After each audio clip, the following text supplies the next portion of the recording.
Hello and welcome to a new tutorial video. Today I want to show you how to do a provisional cast on with a crochet chain. And you can also use that to determine the circumference or the size of what you are knitting without doing a gauge swatch. So I am using a cotton yarn in a contrast color to what I'm using later, and I'm going to do two chain stitches. So I'll start with my first chain, I think. So I'm going to do a chain and try to find out how wide it's supposed to be. And what I'm trying to do is a haramaki, like a belly warmer for my little doll. And of course I can't use the numbers that I use for normal haramaki. So I don't have to do a gauge swatch. I'm going to crochet a chain, and from the size of the chain I'm going to knit the belly warmer. So I'll start with 20 chain because I've tried it before, of course, for the video. So with 20 chains it's like half the circumference, so I'll just add 20 more chains so I can use that for my provisional cast on. 9, 10. Make sure that you do the chain with the same needle size that you are going to use later for your knitting, and also yarn that's similar to the one that you are going to use later. My yarn's a bit thinner because I didn't want to use sock yarn because the cotton is easier to undo later on. So that's why I chose the cotton. It has the same yardage as the sock yarn I'm going to use later. It's just a bit thinner, but I'm using the same needle size as later. And now I can see the 40 stitches fits. It's a bit loose, but that's what I want. So it's a bit easier to fit over the trousers and easier to put on and take off. So if I haven't made a mistake, these should be 40 stitches now. 12, 14, 16, 18, 20, 22, 4, 6, 8, 32, 4, 6, 8, 40. Exactly 40 stitches. So I not only wanted a chain that has the length of what I want to knit, but I also made sure that it's a number that's divisible by 4, because I want to knit half of the haramaki with a knit 2 purl 2 rib, so I need a number that's divisible by 4. So I cut off the yarn, I pull it through, and now usually with the provisional cast on, when I know how many stitches I'm going to use, I tend to add a few more chains, but because I'm trying to find out the size, I decided to do exactly 40 chains. Now with this chain, you have two sides.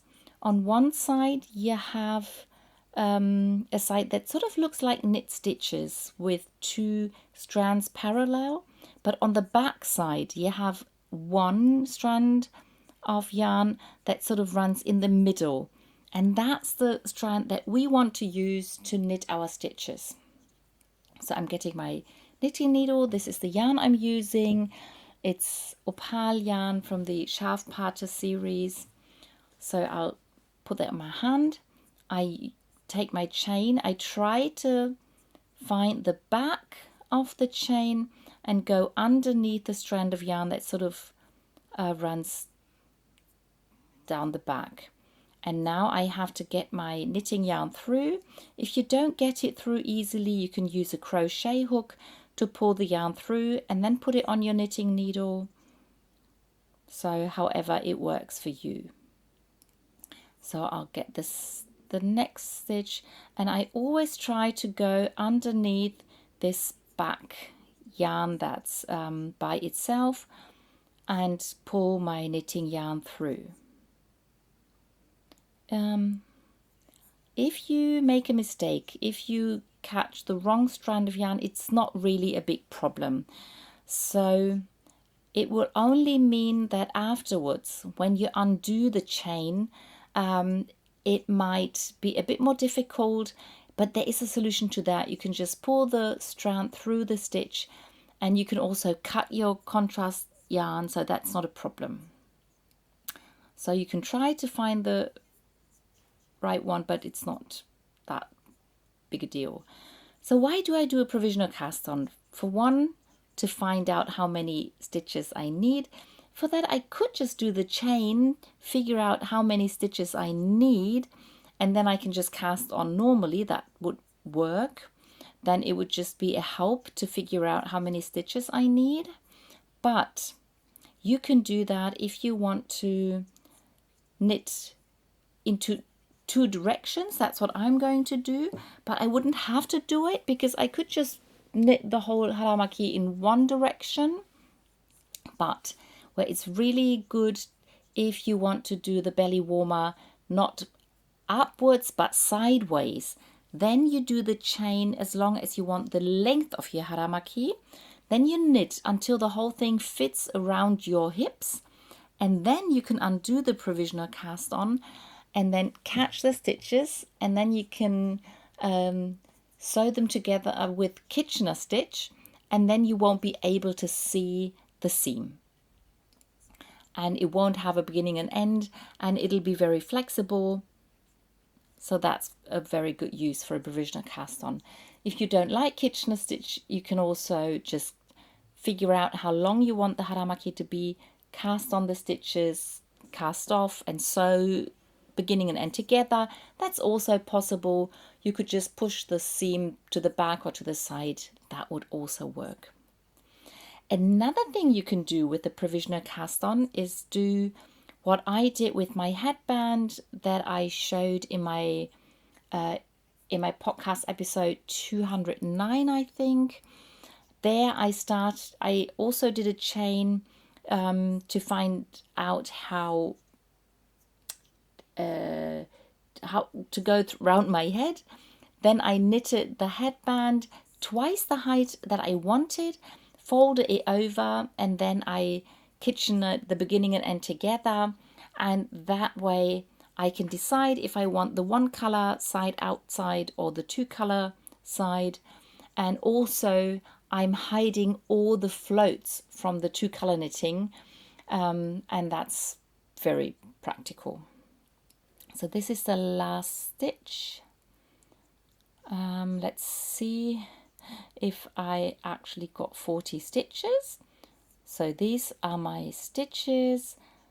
The blue is the chain. If I did everything right, you should be able to see those stitches that sort of look like knit stitches with the two strands parallel. It looks quite good. But as I said, if you do a mistake, it's no problem. 12, 14, 16, 18, 20, 2, 4, 6, 8, 30, 2, 4, 6, 8, 40. Exactly 40 stitches. Now I can start knitting, and I could divide the stitches onto 4 needles and have 10 stitches per needle. But if I knit something that small, I prefer to put the stitches onto 3 needles, and that it's also easier because the 10 stitches is not so good for a 2x2 rib. So with putting the stitches on 3 needles, I can divide the stitches into 12, 16 and 12 stitches, and then I can always start with the knit 2, and then I'll always finish with a purl 2.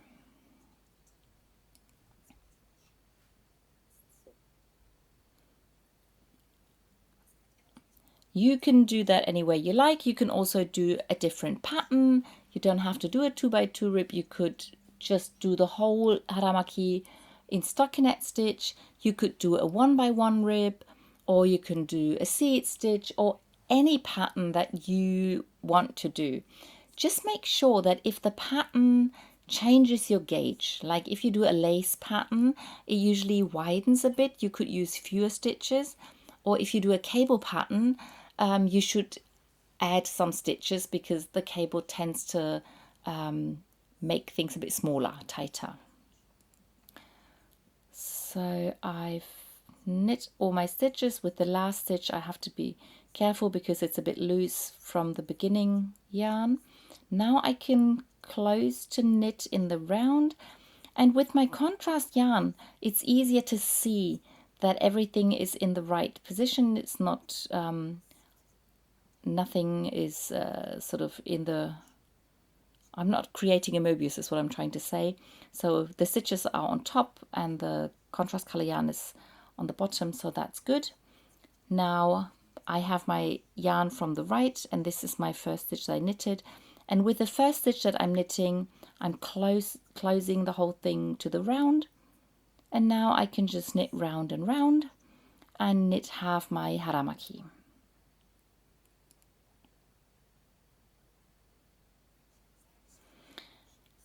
As I said in my video about how to knit a Haramaki, for a human, they recommend to do 28 centimeters for half a Haramaki, but of course you can do whatever you like. You can do it shorter or longer, whatever you prefer.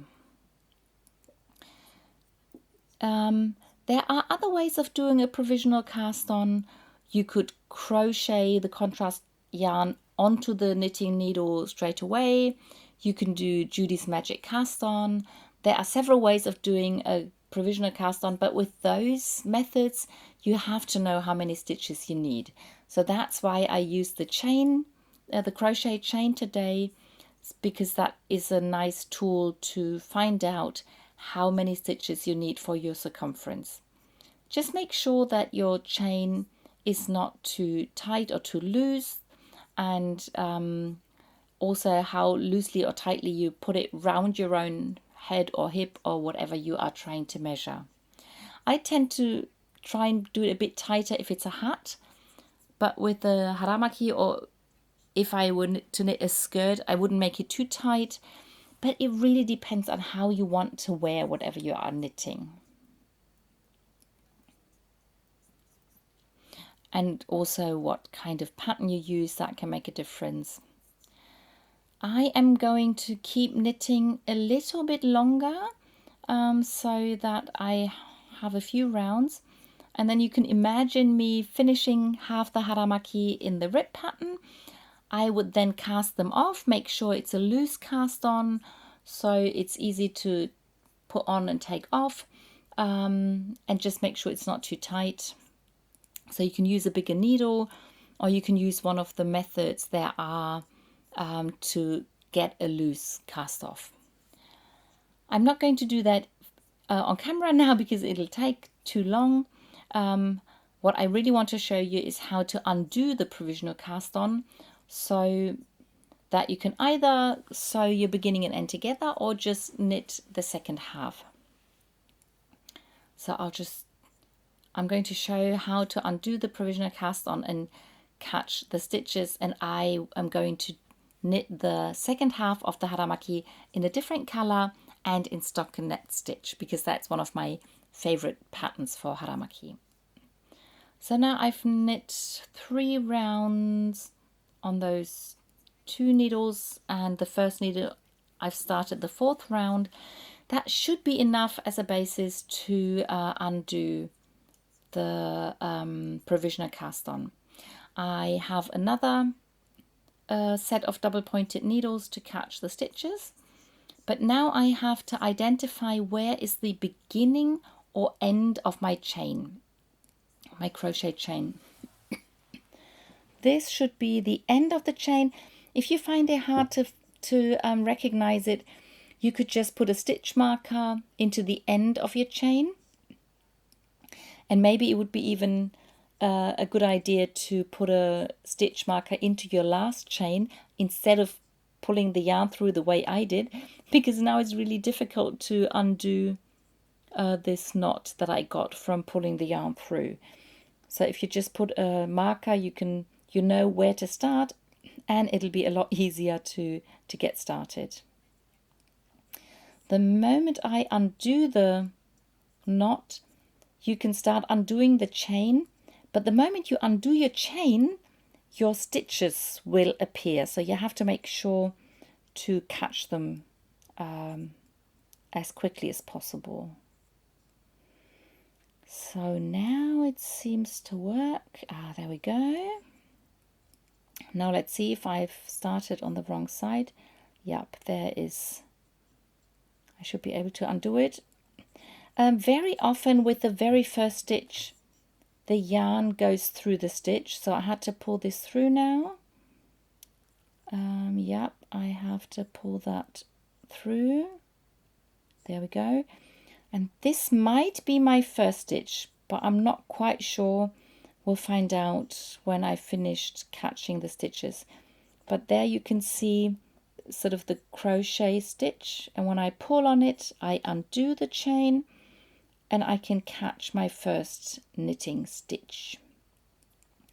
And then I keep pulling on the contrast yarn and then catch the stitch that appears. Sometimes the yarns catch a bit and I pull, I catch the stitch. If you manage to catch the stitch in a way that the right leg of the stitch comes to the front, it has the right orientation to keep knitting, but sometimes it doesn't really work. So with yeah, it's easier to go this way. I'll have to turn it around later, but it's not a big deal. So with every chain I undo, I catch another stitch that I can knit later. And that way you can undo the whole provisional cast on and catch the stitches that you want to either knit or sew together. There I lost the stitch, and it actually it went down one row. So now I can try, and this is the strand that sort of slipped out of the stitch. Now it needs to go back into the stitch, but it doesn't want to go. You can use either a crochet hook to pull it through, or you can use another knitting needle. So I'm going to use another knitting needle, and then I can just pull this over the strand, and now I have the stitch that I meant to catch. And now I can keep going. And there's another idea. If you see the stitch that you need, you can first go into the stitch and then pull on the contrast yarn. That makes it a bit easier and you don't have to catch the stitches that way. 6 stitches so far. And then you just keep going. You put the needle in the stitch, pull the yarn out, and oops, there's sometimes the yarn just slips out too quickly and then you have 2 stitches, but usually they shouldn't be able to drop too low. For me it's a bit of a struggle now because I have so many needles and things are a bit inflexible. So if you first knit the first half of whatever you're doing, it'll be a lot easier to catch the stitches. But I just didn't want to do so much knitting on camera. That's why I wanted to do it now. And I wasn't really counting now, but it doesn't matter. I can change the number of stitches I have on the needles. And as I'm going to knit the second half in stockinette stitch anyway, it doesn't really matter how many stitches I have on the needle, as long as the overall number is okay. And as soon as I've got all the stitches, I can use my second color yarn. You don't have to use 2 colors, but I want to use another color once I have all the stitches. Now it's a very strange thing that I have created here. And now something's wrong. And you can see that the yarn runs through the stitch, and that means that I must have picked up the wrong strand. But now you can see it's not a big deal. All you have to do is pull the yarn through the stitch, and you could even cut the yarn to make sure you don't have to pull so much. And that's another reason you should use the contrast color in a really contrasting color so that you don't cut into your working yarn or the live stitches. And now there seems to be another problem. I've probably got the last 2 stitches wrong, but there's my stitch, and I see that the contrast color yarn runs through, so I have to pull it through again. But as you can see, it's no big problem. It just makes it a bit more tedious, that's all. And now one more stitch, and I probably have to undo my beginning loop. There we go. So now I can pull out all of the contrast yarn, and I have the stitches on my needles. Now let's see how many stitches I have. Usually you miss 1 stitch after you did a provisional cast on, and that's because the stitches aren't exactly on top of each other, but they are in between the stitches. So with the rib pattern, you see the 2 knit stitches here, but here there's 1 knit stitch, but the stitches left and right, they are like half a knit stitch and half a purl stitch. So I'm always in between the stitches. Now let's quickly count. 14, 16, 18, 20, 2, 4, 6, 8, 30, 2, 4, 6, 8, 9. 39 stitches. So as I said, I'm missing 1 stitch, but when I start knitting the second half, I would just have to find another stitch. So I would probably just at the beginning of the round, I can either catch another strand of yarn to have another stitch, or I can knit front back in one of the stitches, no problem. I'm going to do stockinette stitch for the second half, so I won't have the problem that the rib pattern doesn't fit exactly on top of each other. And I just like my Haramaki to have 2 different halves, different colors, different patterns. So this is going to be the second color for my Haramaki, and I'll just do stockinette stitch with that.